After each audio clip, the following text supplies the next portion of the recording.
Um, I'm going to be demonstrating today how you can use Illustrator with Photoshop to create a Photoshop illustration, um, basically that looks like an old school airbrush illustration. I've done this a bunch of times for my work, and I really think it's fun. It's a fun way to create original illustrations. And so let's get started. What I've done is I'm going to be creating a science fiction book cover, and the title is going to be called Invasion. And I've created this rocket ship here, very simple shapes, and really they are geometric shapes that I've edited the anchor points and curves to make this side view of the rocket. And once I'm happy with it, I'm going to select all, and I'm going to copy, and I'm going to go into Photoshop, and I've already created this Photoshop document. Not sure why that's up there. Okay, let's turn that off. I've created a Photoshop document that's 6 by 9 with a little bit of bleed, so it's 6¼ by 9¼ It's 300 pixels per inch, and the color mode is RGB. And I'm just going to go ahead and paste in, so Command V, my Illustrator object. And I don't really want it as a smart object here because I know I'm not going to edit the object in Illustrator. I'm happy with it. I don't need to change it. I'm going to bring it in as pixels. I don't want to bring it in as a path because what that does is it then creates just one path out of all those shapes. And I don't really want it as a shape layer because it'll do the same thing. It's just one big shape. So I want it as pixels, and you'll see what happens. It brings the entire object in with all my colors in place and all my shapes the way I want them. So again, this is called Invasion, so my idea here is have this rocket barreling down on a planet. And I'll place it about like so. Once I'm happy, I'll say OK and commit to it. So my first layer is going to be my background, and I need to have a color there. And let's go ahead and make that a little bit bigger. And I'm going to choose, whoops,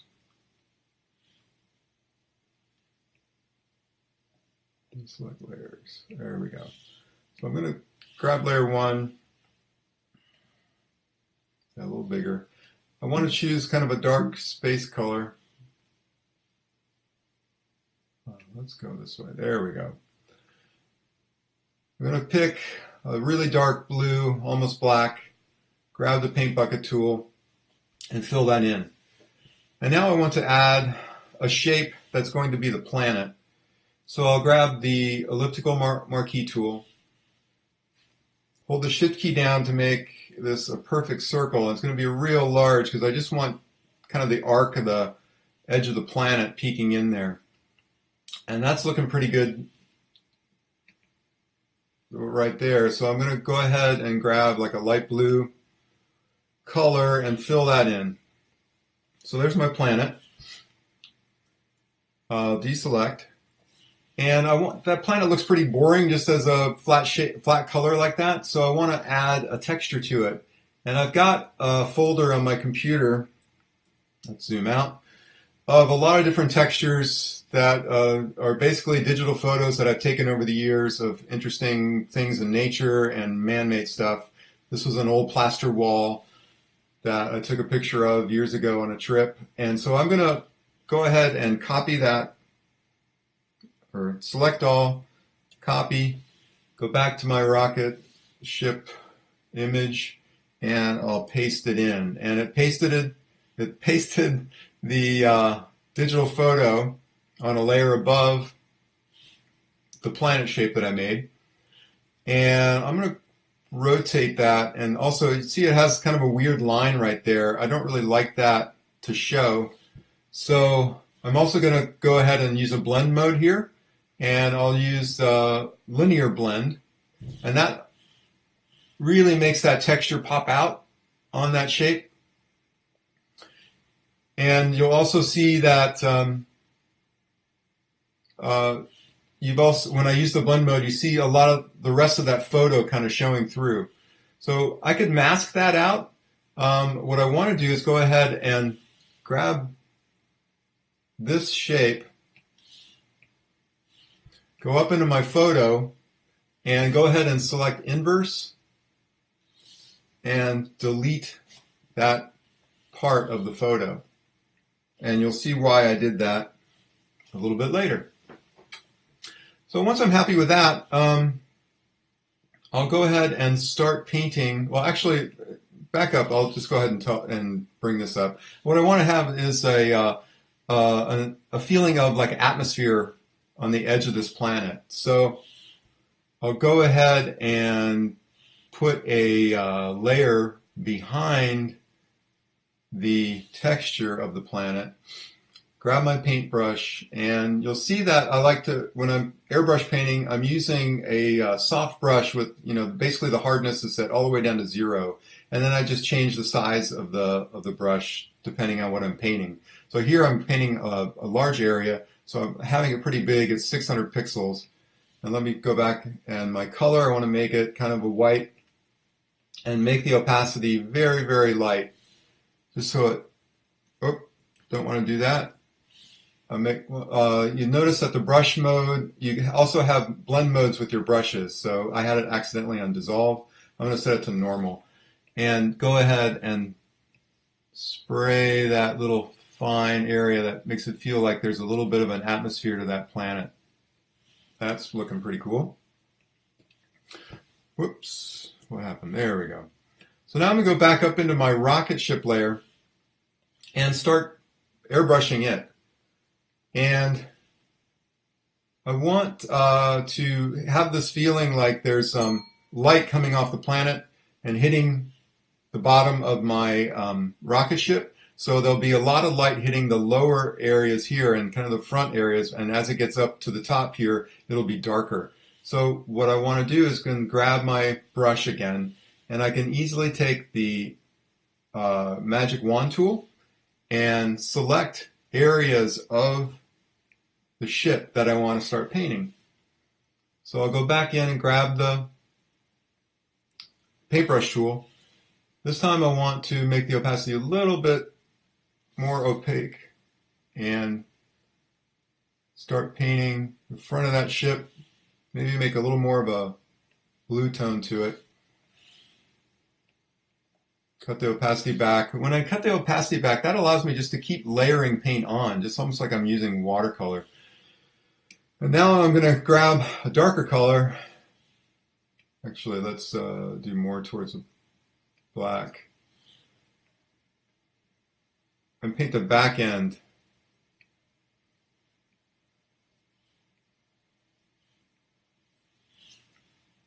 That's looking kind of cool. And do the same thing with this little shape at the top, this other little rocket shape. I can then grab my brush, make it a little smaller, start painting the top. Do the same thing with these nozzle areas. Grab my brush tool. If we use the blending mode here, I'm going to go ahead and use multiply. That allows to get a little darker but still show some of that red color underneath, which I really like.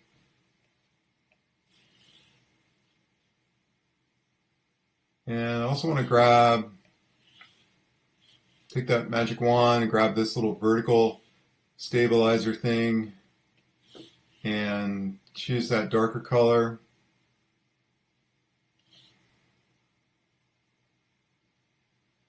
Keep painting.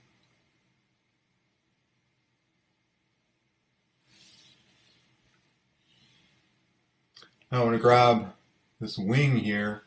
Same thing. I'm going to zoom in a little bit so I can see what I'm doing a little better. Make my brush a little bit smaller. Apply paint to the top and back edges. Again, adding multiple passes to get darker and darker. And I can go ahead and start working again. Grab the magic wand. I'll grab this canopy. And at first I'm going to grab kind of a weird greenish tint here. Actually, no, I think I'll do more of a yellow. Kind of a yellow white light. Just to kind of make it feel like there's a light on inside this. So rather than use multiply, here I want to use the normal, keeping the opacity down, but just add like this real faint yellowish light on the inside of this canopy. And now I'll go back and grab this darker blue, almost black. Look okay. There we go.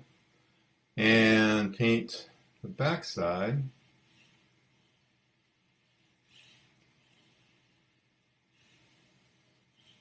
Keep passing over the back. There, that's a little nicer. And I'll grab this little antenna. Again, painting the back. Let's do multiply again so it gets a little darker. That's better. Now I need to grab this guy again. I'll grab the top of that little antenna, paint a little bit on that. Make my brush smaller. I'm using the left-hand bracket.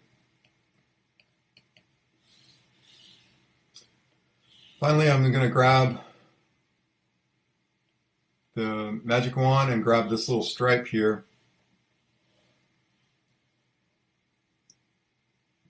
It's also, for some reason, it's thinking these pixels right in this area are the same color. So I'll hit the Option key to deselect that area. So now I've got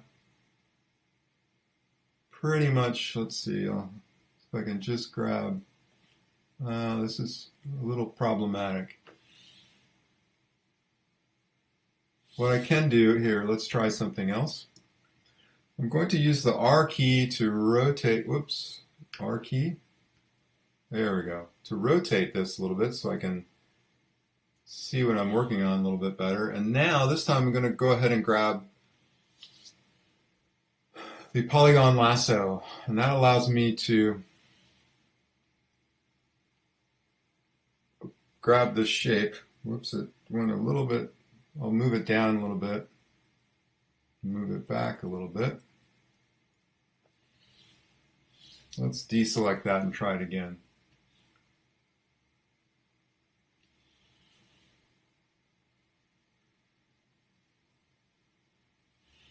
What I want to do is kind of paint a shadow on the top of this. There, that's a little better. Get my brush. I'll do that. I'll hold the Shift key down to go straight across. Couple passes. There we go.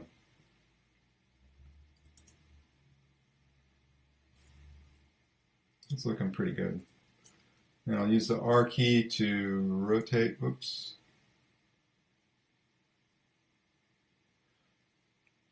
There we go.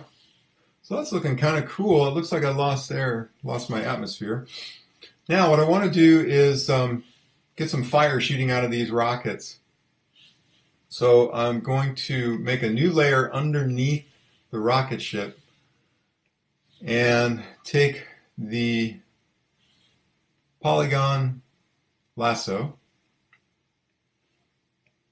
and go ahead and drag and create this shape for the flames to come out.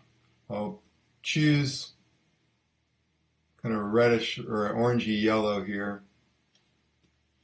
Take my paintbrush, go back up to normal, make the opacity about 70, make my brush pretty big,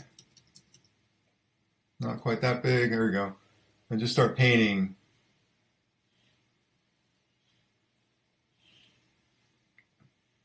That looks pretty sweet. I'm going to grab a little white just to paint in the center to make it look like it's really super hot, and do the same thing over on, so I'll deselect that, do the same thing over on this little rocket.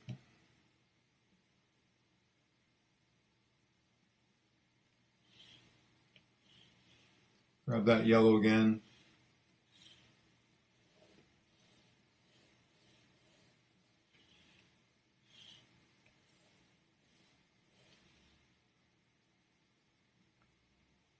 Grab some white. Oops, a little bigger than that. I'll make the opacity a little less bright. This was a little, that rocket's not quite as powerful. Deselect, and I'm not really digging these hard edges here. So what I want to do is grab the eraser. Again, make sure that the hardness is set to 0 so it's really nice and soft. And that way it allows me to soften that edge of the flame here. Whoops, too much though.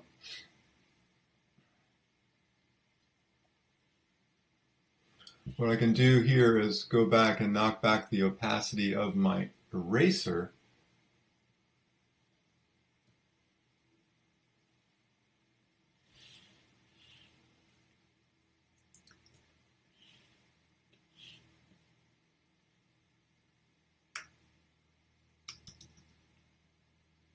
Let's get the opacity back up a little bit so we can soften that edge. There we go. What we could do is use the blur tool. Make that strength pretty high. There we go. We can blur out this area where they meet.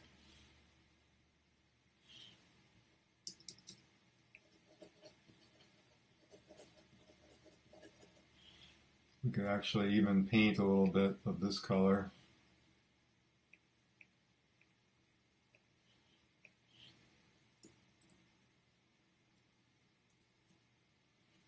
It's looking kind of cool.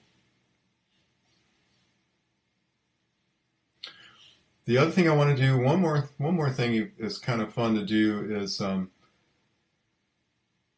want to paint a little bit of light on the planet surface here, so it feels like it's got, you know, it's moving into darkness, and that way it'll make our rocket pop out a little bit more. So I'm going to move down into put a layer on top of the texture of the planet surface. Go ahead and grab that dark blue. Let me go ahead and pick our color here. Again, using multiply for my brush and making my airbrush nice and big and very methodically just grabbing or just painting over that bottom area. And I can do the same thing up here in the top to make the sky a little darker. As I paint over with that airbrush, it's making the sky get progressively darker up here.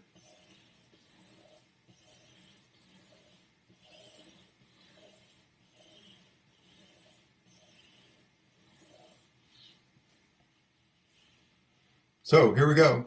There, it's pretty much finished. Oh, what there? There's my granddaughter. So basically, sorry about that. Here we have the almost finished illustration. We could go ahead and put some type on it just to kind of make it look finished off. I'm going to go ahead and make a new layer at the top. Grab my type key and type out invasion. If I can spell it correctly. There we go. Whoa. Not sure why it...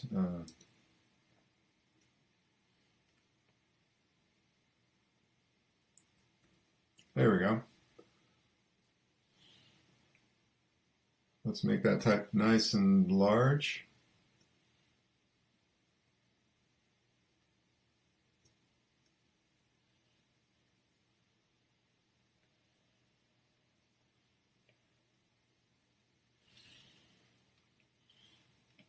I'm going to change the color, make it stand out a little bit more.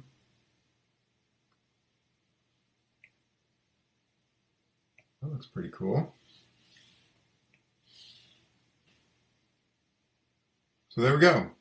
So basically we started out in Illustrator, bringing the shapes in. We could still fine tune this a lot more if we had more time, but right now you can basically see the point of using the shapes in Illustrator as objects that you can quickly mask out and paint to give you this feeling of an airbrush illustration. So that's it. Thanks a lot. See you later.